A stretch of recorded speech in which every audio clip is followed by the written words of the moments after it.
New hot and iced Sunrise Batch Coffee from Dunkin'. A bright and balanced, full-bodied blend brewed so you can get summering from sunrise to sunset. And even after that, because that's when you can show off those string lights you hung in the backyard. Or rehung. Enjoy a medium, hotter iced Sunrise Batch Coffee for $2. America runs on Dunkin'. Price and participation may vary. Limited time offer. Exclusions apply. The only thing better than grinding all night for your side hustle is your roommate picking you up with Mickey D's breakfast. The perfect pickup deal. There's a deal for every morning at McDonald's. Right now, taste breakfast perfection when you get a warm and savory sausage McMuffin with egg for just $2.50. Price and participation may vary. Cannot be combined with combo meal. Inside Outer Limits is a regular feature on the Paranormal UK radio network.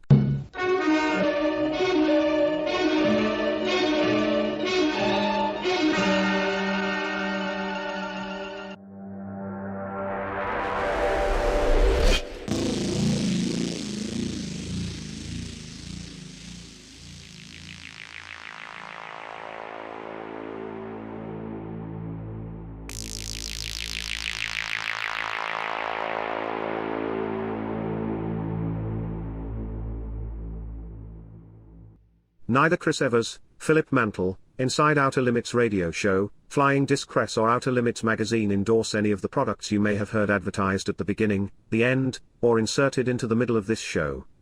The only products we do endorse are those that are strictly affiliated to Outer Limits magazine, or Flying Disc Press. We now hope you enjoy the show. Thank you.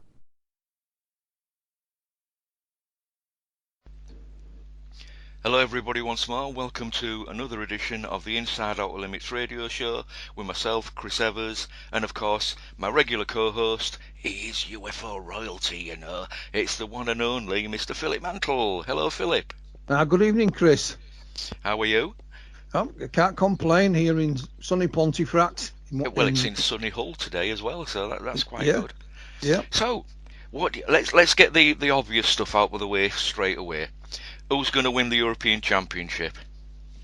Well, you know, being an England fan, it was actually the 1966 World Cup that got me interested in football in the first place. I was 8 years old at the time and remembered all the excitement and that got me into. So I've followed England ever since then. For my sins, you know, seeing them get beaten along the way and not qualify for this. So surely it's our turn tomorrow. Surely it must be. Hopefully. My interest began in 1970. I knew England were the world champions in 1970, and obviously watched them in Mexico, and I think they got knocked out to Germany, didn't they? We lost to Germany in the quarterfinals. We were actually winning 2-0. Yeah. And we thought, right, we've got this cracked, you know. And they took Bobby Charlton off. Yeah. Save him for the semi-final. And of course, as far as the Germans were concerned, Bobby Charlton was the greatest player on the planet at the time. Yeah. Outside of Germany, of course, and it gave them that boost. And they went on to win 3-2 by two goals from Gerd Muller. And the rest is history. That kind of set the pattern for things to come, did that, I'm afraid. I've actually got a photograph somewhere of me and Bobby Charlton, because when he was a football manager, I can't remember the team now who he managed back in the 70s, but I was at the local Boothery Park, which is the home of Hull City at the time, and he's walking out, and I'm stood in the crowd, and I just tap him on the shoulder with my hand, and some photographer grabbed my picture of me doing that, which was in the local paper here called the Hull Daily Mail, and I had no idea until somebody pointed it out to me. Yeah, well, I'm just keep my fingers crossed. I shall be watching the match on Sunday, and I'll take a win of any description. So as simple as that. Yeah, well, we're recording this on the Saturday, which is the 10th of July, and obviously this doesn't go up until the Wednesday, which is a few days away. So we'll hopefully we'll know that we've won by this time well, sorry, not this time, tomorrow night, but a couple of hours after this, But yeah, we've actually got a football fan we're talking to today, haven't we, Phil? We have. I mean, Neil's been in this business for quite some time. I mean, he's an author. He's written a couple of dozen books. Script writer as well for screen, stage, and radio. A comedy writer and a journalist. It's covered a wide variety of subjects, including sports, current affairs, and music. I know Neil's a big music fan, but of course UFOs and the paranormal have been, a centerpiece of a lot of what Neil's written about. So, good evening, Neil Nixon. Welcome. Hello, Chris. Hello, Phil. UFO Hi, royalty. Neil. I'm not worthy, but I'll give it a go. Oh dear. Incidentally, Chris, Bobby Charlton would have been managing Preston North End, I think. That was it. Yes. I couldn't remember the name. That my excuse is I'm getting into my 60s now. But you tend to just remember what happened yesterday as you get older. He was a great footballer, and he was not, by common consent, he was not a patch on his big brother when it came to football management. No, I'd have to agree with that. For me, I'm also a Manchester United fan, and for me, I know Georgie Best was a fantastic player, but he shone bright for a short period of time. But for me, it was always Bobby Charlton. I always thought, and he's been a great ambassador for the club and for football in general. And I just hope for people of his generation. And everyone that's followed England ever since then, we can get a win tomorrow night. And I mean, for me, beating the Germans, you couldn't get any better than that. For anything after that was a bonus. But I'm greedy now. I want the win on Sunday. Yeah, I was just too young. I knew we'd won the World Cup, but I was too young to have any understanding of what it meant. So I'm with you, Chris, that the first major tournament that I was kind of old enough to follow was the 1970 one. I mean, they blamed Peter Bonetti for our defeat, didn't they? Yes, they did. But it was a strange thing because they were getting on the bus going to the match, and Sir Alf tapped Peter Bonetti on the shoulder and said, "You're playing," and that's on the way to the match. Wow. Not a way to prepare for a World Cup quarter-final by any means. I think what's his face, Gordon Banks, have been taken poorly or something of that nature. Yeah. But there you go. Yeah, that's history. That's history. But I'm confident we'll nick a goal tomorrow night, and then we'll show the Italians what they've taught the world, how good we can defend. And there you go. And then we can laugh at all the porridge goblins north of the border. Oh dear. Did you see my little item I put on Facebook about a typical Czech Republic fan? No. Did you not see that, Phil? I've seen so many, Chris, I can't remember them all. Well, it runs down all the countries that we've played, and there's a gent, it's a cartoon figure of a Scotsman crying his eyes out, and underneath it says, "Where's my porridge?" And I just basically say this is a typical Croatian, Czech, etc., etc. Oh, you mean he's Italian? I say at the end. Yeah. So anyway, sorry, Malcolm. Yeah, I sent Malcolm Robinson something to, just in case he wanted to stick it up on his world as seen by. You probably saw it. There was a meme of Nicola Sturgeon, and they'd put a great big cross of St George across her face and written "Come on, England" at the bottom. I didn't see him posting that, strangely. I don't know. It's a good job he can take a joke in it, and it's all just banter. Oh dear. So Neil. Yeah. How did you get involved with this subject, this business, as Phil calls it, of UFOs and strangeness and paranormal? How did you get involved? Well, I can't remember a time before I was fascinated by the whole thing, which I would put down to just the age that I am and the fact that people were going into space at that time and stuff like that. I've had it explained to me, and I've no idea who this person was. It was just one of these random things at a conference when I was buying myself a cup of tea and just generally bantering with whoever was around. And I made some comment along the lines of, I can't remember a time before I was interested in it, and some random person came up to me and explained that was probably because I was abducted as a baby. I have no recollection, and I don't think that's what happened. I just think it's just something that fascinated me. So I've, right from the word go, and I could bang on about all the bits and pieces, but obviously there were significant moments along the way that sort of got me thinking about it. I mean, I was talking to John Hagedorn, he does the 1001 Heroes podcast in America, and he's quite interested in a lot of the more lurid stories, things like the Flatwood Monster and whatever. And I think because if you're as old as we are, the bulk of the books that you would get, certainly there were more American books, and they would, companies like Target in the UK were printing them, and they were relatively easy to get hold of and cheap, and a lot of them were full of those kind of lurid stories of Kelly Hopkinsville and stories like that, which if you read them, they were just so gripping. You had to believe that people were having some kind of strange experience, and that certainly drove a lot of what made me think about it. And then quite early on in the proceedings, I read Flying Saucers Have Landed, which is I think it's widely misunderstood as a book. The first bit of that, the Desmond Leslie bit, is amazing because it's just it kind of gives you a short immersion in the whole history of it, which meant that having read that, there were so many other things that you could just pick up and have a look at, from the Sanskrit stuff to, what he says about the historic cases and whatever. And then at the end of it, when I read George Adamski's account, I'd say my skepticism started there, really. I remember my dad pointed out to me, because it was actually his book. He bought it when it came out, I think. And he was pointing out to me some of George Adamski's photographs and basically saying, well, if you could prove that any one of those was true, then all the debate is over. You can't argue with that evidence. And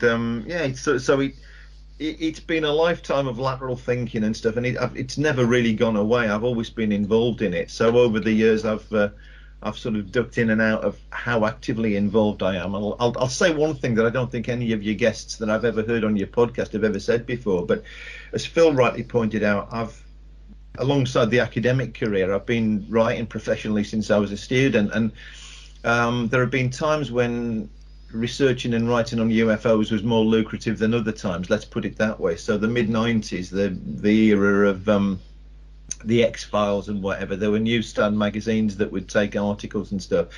Latterly, it's gone to the internet, where there's no shortage of content, but there's a hell of a lot of shortage of people paying you money to write for it. So I kind of ducked out of it. I've kept it hugely kept involved in reading up on things and sort of getting all the kind of latest books and whatever all the time. But it was always a to-do when I finally packed up the academic career. It was always a to-do to get back to it and start doing talks and start doing things that I really enjoyed. So I've always been there. It's just I've not always been as visible, just to do with really what opportunities were there to write about it and get paid. So I think you've released around about 30 books, if I remember correctly. I have a brief look up about you on the internet. But how many of those are actually UFO based or paranormal based? Well, in terms of the ones I've written and edited, only 3. But then the 28 books that I have to keep counting. I didn't know how many books I'd done, because it gets complicated, doesn't it, to do with ISBNs and whether. So, for example, the first novel, I only count it once, but it actually got a Spanish edition, which has a totally separate ISBN and a different title. And the Spanish title is totally different to the English title. But there's that. But then a lot of the stuff that isn't on that CV is I've contributed to well over 20 other books. So the more challenging UFO writing I've done was in things like Fortean Studies, which was a kind of academic book about Fortean phenomena, and I think I contributed more papers to Fortean Studies than anybody, because I'm in most of them.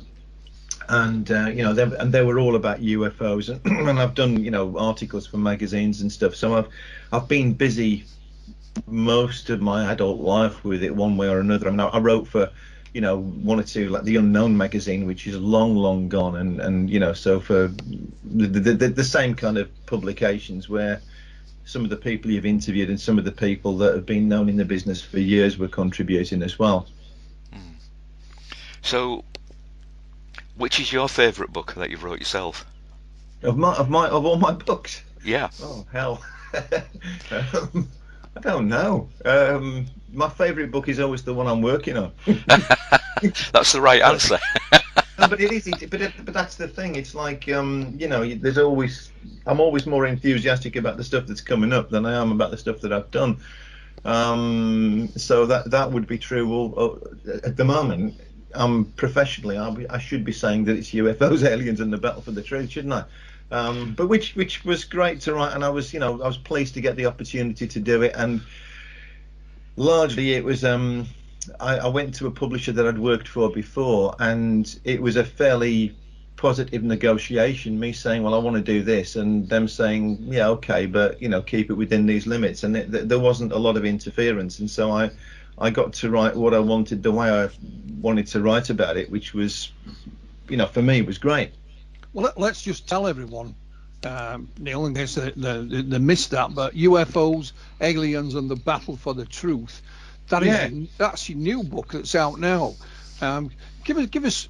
I mean, you probably say, well, the title says it all, but it doesn't always, does it? But give us some idea what your new book's about, if you would, please. Well, it's a sort of introduction to UFOs for people who've not that much familiarity with the subject, but at the same time it's a deep dive into things that they wouldn't necessarily know. So broadly speaking, it's a short history with emphasis on all the things that might explain what UFO sightings and stuff are. So there's a certain amount of bias in there.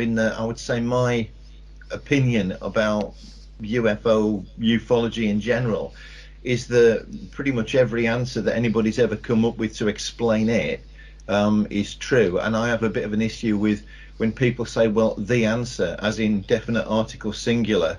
No, I don't believe that.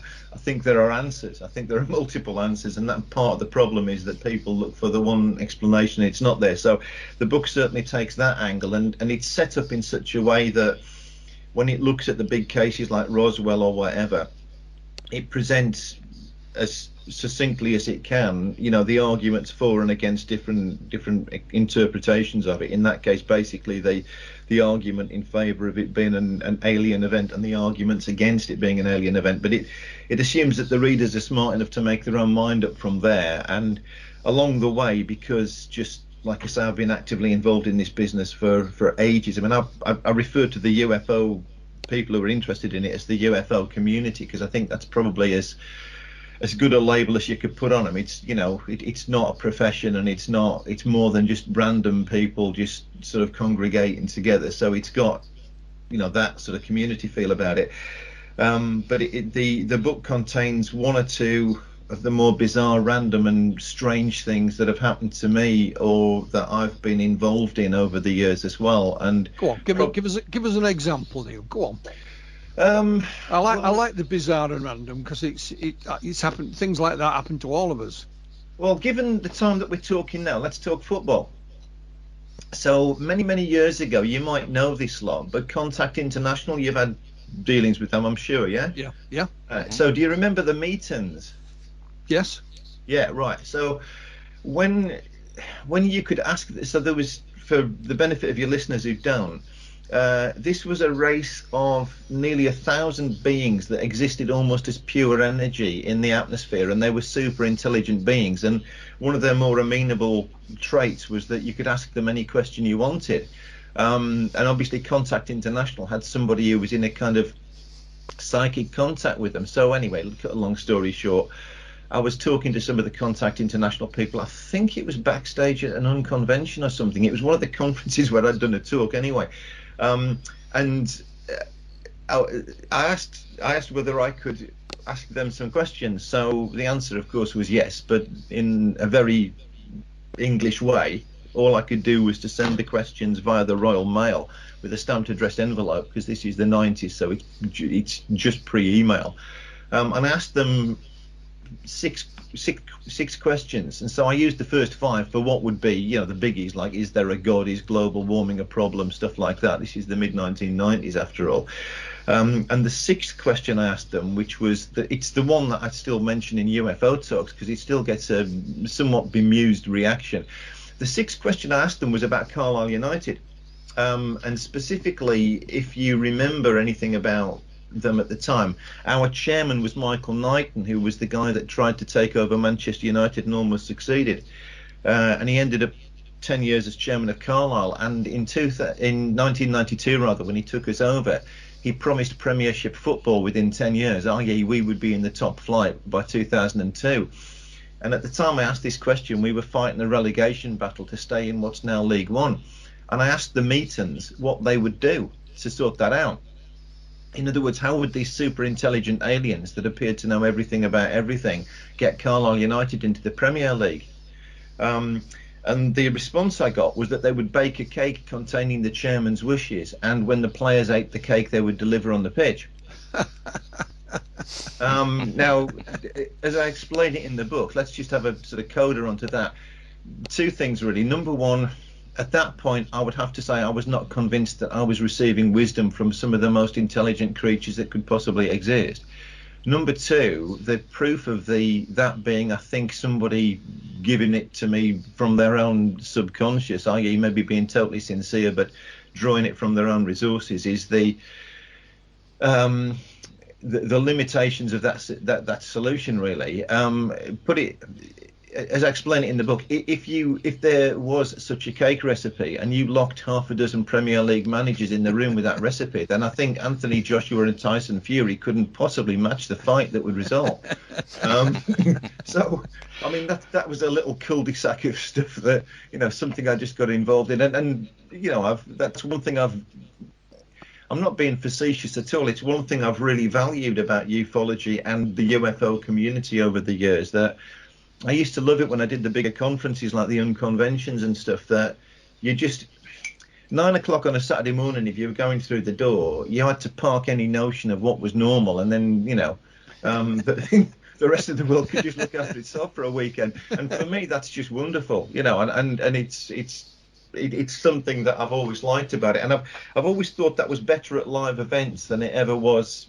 The internet is a little bit different in that regard, but I always used to love that about the live events, and so I've sought out some of those experiences over the years. And I've gone, and I mean, it's mentioned in the book, I spent a very agreeable afternoon chanting Buddhist mantras up Holdstone Down in Devon with the Aetherius Society once, for example, which was also quite insightful. And I know people have a problem with their cosmology, but you won't meet. I don't share the kind of conspiratorial views of them at all. You won't meet a nicer bunch of people. And whilst I would have a problem taking on board all their belief systems and actually doing that for real. I was chatting on the way down the hill with a dentist, and with all due respect, that's a very well-regarded professional person who spent 7 years at uni learning their craft. And if I'd managed to persuade them that what they believed was wrong, I probably wouldn't have done them any favours, would I?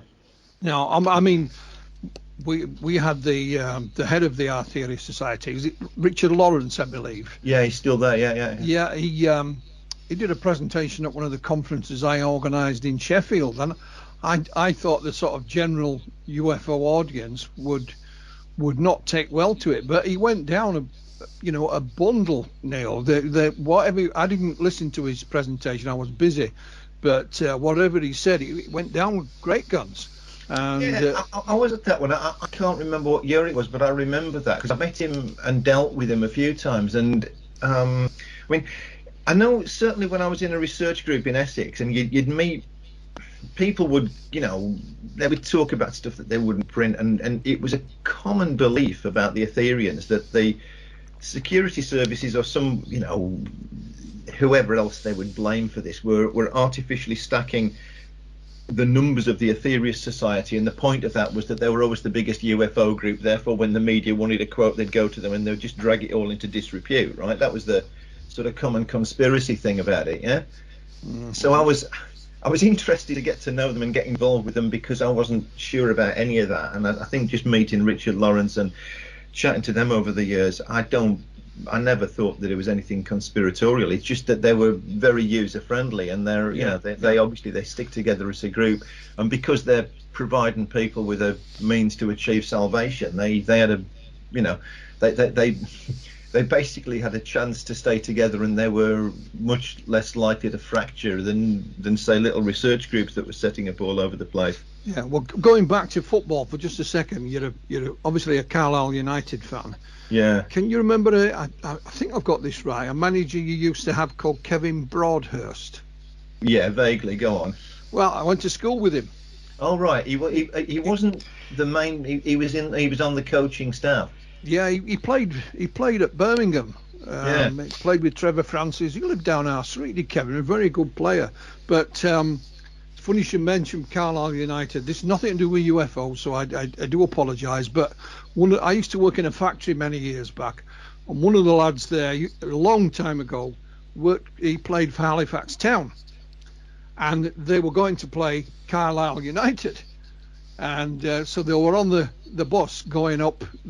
I don't think there was a main motorway there, and they stopped off somewhere for breakfast.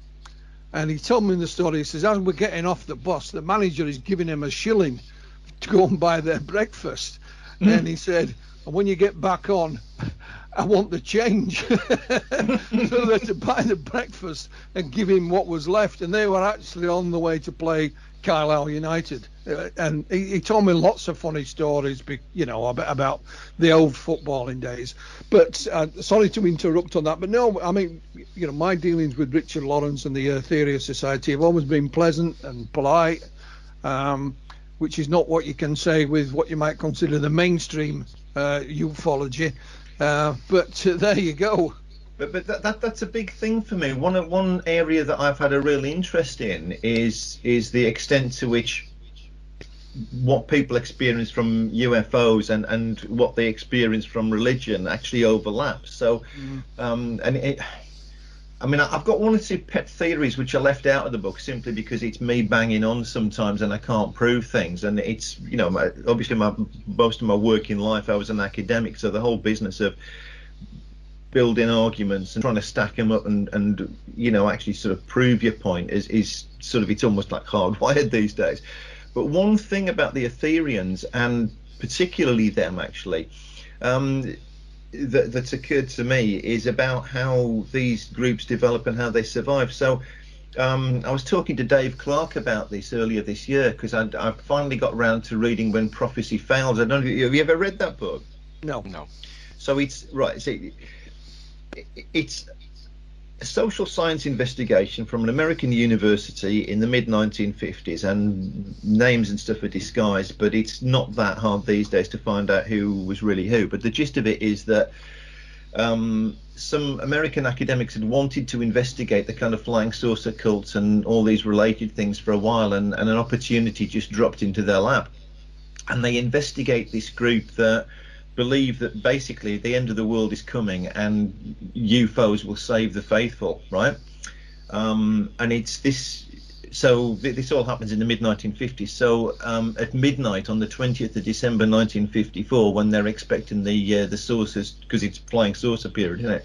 They're expecting the saucers to come and save them, and of course it doesn't happen.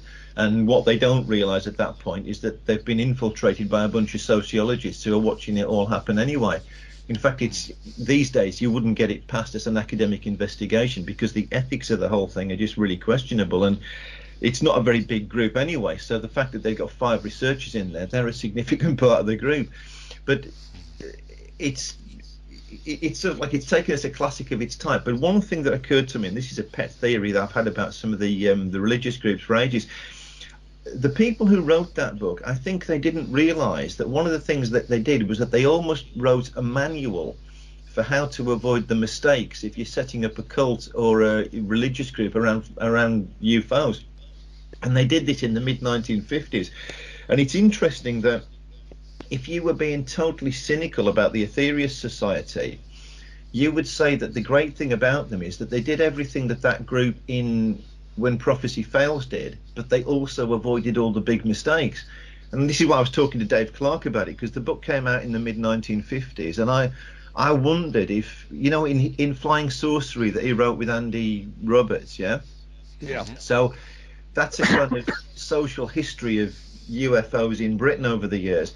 And there's a kind of comic bit in that book when George King is just getting started in the Aetherius Society, and there's an eyewitness there who basically says that George King was talking openly about wanting to start a religion, because he was, at that point, he was a taxi driver in London, wasn't he? And certainly in the early days, it's a little bit comedic, to say the least. So there's a mention in Patrick Moore's book, Do You Speak Venusian, that when the Aetherius Society first went public and George King was channeling the Master Aetherius on a stage in front of an audience, and he basically said that the Master Aetherius would answer any question and understood everything about what was going on Earth. And Patrick Moore was in the audience, and he asked him a question in Norwegian, which he spoke. And George King couldn't answer it. He had to read. So despite the fact that the Master Aetherius understood everything, he couldn't speak Norwegian. So he had to restate the question in English. Now, I'm blathering on a bit here, but the gist of it is that I just think that groups like I was talking to Dave Clark about, did Dave Clark and his contacts that he got to for Flying Sorcery, was there any evidence that George King had actually read up? Could he possibly have read a copy of When Prophecy Fails? Because interestingly, he seems to have very neatly sidestepped all the problems that group had. And I mean, there were definitely copies in the UK that very, very quickly, and George King, living in London, could have got his hands on one. Dave hadn't a clue, but that's been a sort of pet theory of mine for a while, that some of the UFO groups, religious groups that survived for a long time, may have actually studied, because you can study how the other ones in the 1950s came to grief. Mm-hmm. Have you? Sorry, I was going to ask you a question about the 1976 Tehran incident. I know you've used that in one of your books, and but I just want to say, regarding the Aetherius Society, I personally don't go for the Space Brotherhood angle of what they're trying to do, to be quite honest with you. But that's just my own personal opinion on them. Now, the 1976 incident then of Tehran, did you use that to challenge skeptics? Oh, yeah, my Wikipedia page claims that, doesn't it? Yeah. Yep. Yeah, pretty much. I mean, it's so I think perhaps that's how you'd put it very succinctly on Wikipedia, isn't it? But I think perhaps a better way of looking at it is that, because I'm quite skeptically minded anyway, and there's loads of things where some of the more famous cases I struggle with, and I could give you 2 or 3 minutes blather about why particular ones give me some skepticism, but so I'm always more interested in the cases that really stand up, or where they're so uncanny that you can't find an easy explanation, and consequently all bets are still open because it's not been concluded. And for my money, one of those is the Tehran incident. Number one, because if it's not extraterrestrial, it's a coincidental combination of a load of different things, so it's not easily explained away. There are one or two. I mean, you'll still see the UFO programs and stuff online on like things like UFO hunters and stuff take Hudson Valley very seriously, despite the fact that there's a bunch of air traffic controllers and the pilots who apparently staged a hoax there, who say, well, no, we can explain it, we can tell you who we were, we can tell you what we did and when we did it, and this lot saw us doing it because they were watching the radar. Tehran isn't anywhere near as easy to explain as that, so consequently, from my point of view, it's one of the better cases. And if I could just blather on again about this and then shut up after I've made this point, one reason I think that is, I mean, again, you remember Ralph Noyes that used to do the conferences for ages, yeah? Mm-hmm, yeah. Yes, former MOD, yes. Yeah, exactly. So it's another pet thing of mine that I think Ralph gets hugely disregarded as a figure in British ufology. So I know, there's a lot of stuff about Nick Pope being the guy from the MOD and stuff, and don't let's get into that. But somebody once told me informally, and I don't know if this is true, that Ralph was like 31 pay points above him or something. Absolutely. I.e., if you look at the relative standing in the MOD of the two of them, and again, this is not something I ever looked into, so I don't know exactly what the situation is on that. But if you look at the relative standing of the two of them in the MOD, there's no question. And Ralph is, I've seen him described as an Air Commodore, and I always understood that when I knew him that he'd retired as an Under-Secretary, but he was in the UFO group that I was involved in Essex for years, in UFOPRA. So, and as a 20-something guy that was interested in UFOs and had written a little bit about it, Ralph was just absolutely priceless, because during a coffee break, you could go up to, there were things like, I remember I used to buy books from Specialist Knowledge Services then, that was like this mail order thing out the West Country, and because the funds weren't exactly unlimited in those days, I'd run names past Ralph in the coffee breaks, and he'd just, if you said to him, Ralph, just tell me something about Donald Menzel, you wouldn't get a word in for 3 minutes, but it would be worth every second of listening, And back to Tehran, Ralph repeatedly said that during his time at the MOD, there were only a handful of cases that had ever got the MOD really worked up about UFOs. And one of them, he specifically said there were 3 that had caused major ructions in the MOD, and one of them was the Tehran incident. Interesting.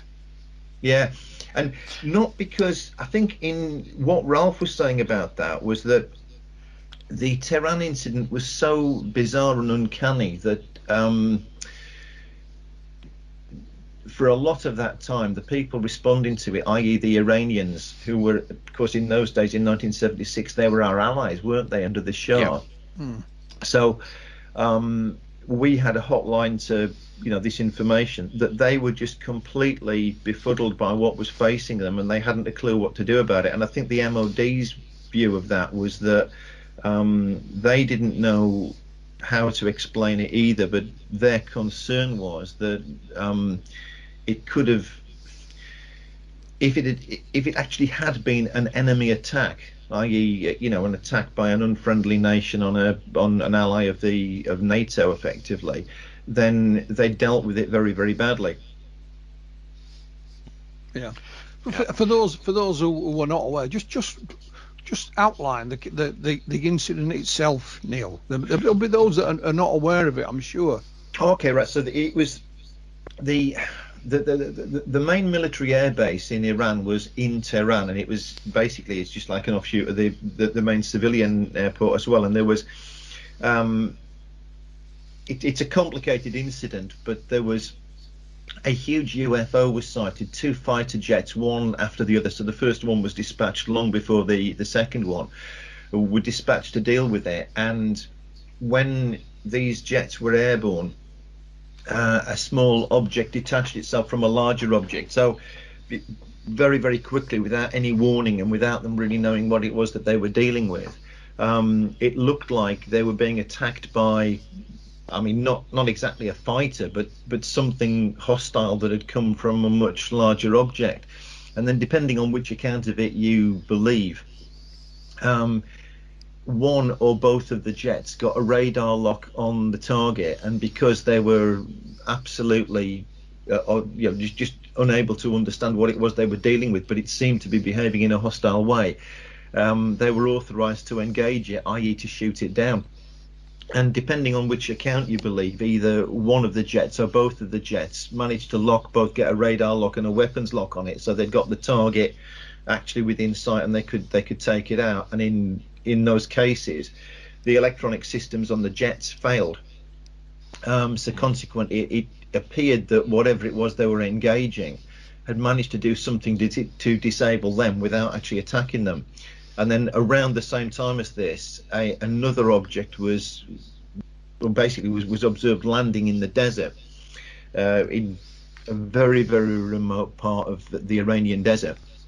So because of the situation they were in, the fighters didn't appear able to shoot the thing down. They eventually were brought back to base, and one of them had a very, very tricky landing because the pilot's night vision, in terms of, because he'd been confronted by something so bright, his night vision had gone. So he took, I think it was 3 attempts before they literally had to guide him in, because he was struggling to see the instrument panel on the jet.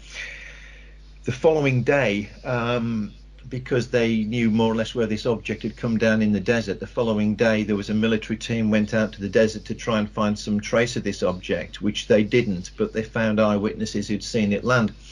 So in this particular incident, you've got sightings from the ground, including some civilians who were not part of the main incident but had reported something landing in the desert. You've got 2 military pilots who saw things they couldn't explain in the sky, which seemed to be under intelligent control, and you've got the airborne radars and also the ground radar tracking it. So it's a truly perplexing case. Yeah, it's not. It's like you said. It's not one that you can easily dismiss to the out tree, is it? No, and it's not. And I know people like Philip Klass have run it down to the point where they're saying, well, actually, what you've got to understand is, and this is true, by the way, what Philip Klass said, that it was the first proper night engagement for that Iranian Air Force, and he describes the Iranian Air Force almost like a kind of, it's like a boys' club, basically. It's a very Western-looking country at this point. So it's the sons of the rich that get to be Air Force pilots. But there are so many uncanny things about that incident. It's very, very difficult to dismiss it as one thing. I mean, you can break it down and potentially it's a sighting of a planet, and it's other things that are misunderstood, including fireballs and whatever. But because it's so complicated, it doesn't break down easily. Yeah.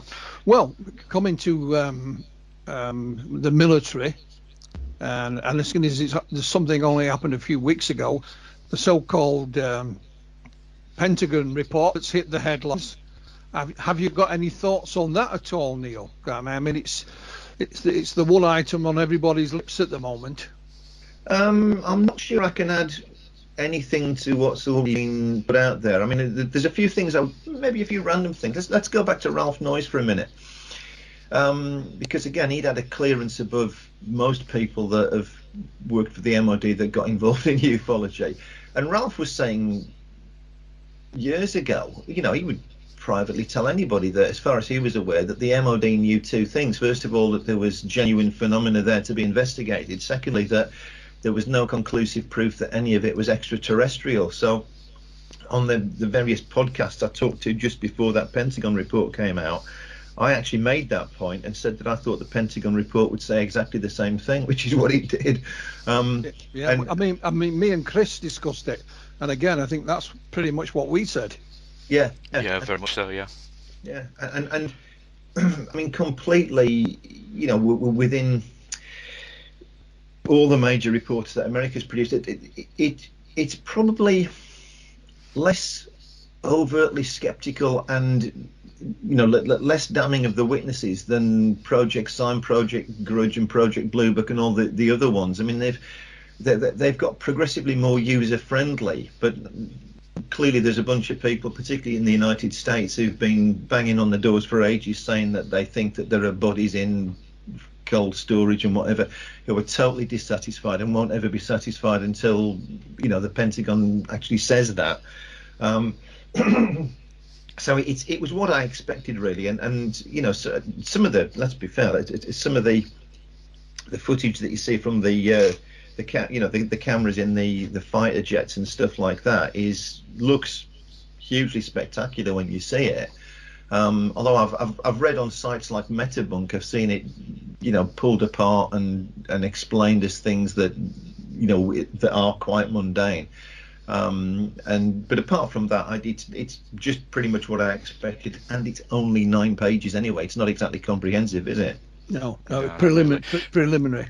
Yeah. The one thing that has come from it is that they've got another 90 days to put another report together to express how they're going to investigate the sightings. And it's like I said to Phil the other week when we discussed this.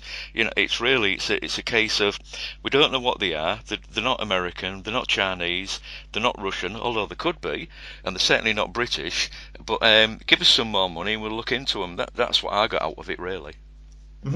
But that's significant. So I was blathering the other day on another one of these podcasts about one thing that strikes me is that you might be absolutely rock solid onto something there, Chris, that there are times when almost the perfect UFO reports for what we'd expect at the time emerge, right? So in other words, if people were imagining UFOs at the moment, it would be the kind of things that you see, the Tic Tac that's in the video, right? The USS Nimitz video. And it may be, particularly at this moment, that the American military want almost unlimited budgets because they're facing a situation globally that they've never faced before, that pretty much from something I read ages ago, that there's a book called The Making of the Counterculture, which is about the hippie period in America, but they repeatedly make the point that America had never been so affluent, and half the wealth in the world was American in about 1948, and it's gradually been going down ever since, to the point where now, the expectation is that China will become the more significant superpower globally within the foreseeable future. Yeah. Yeah.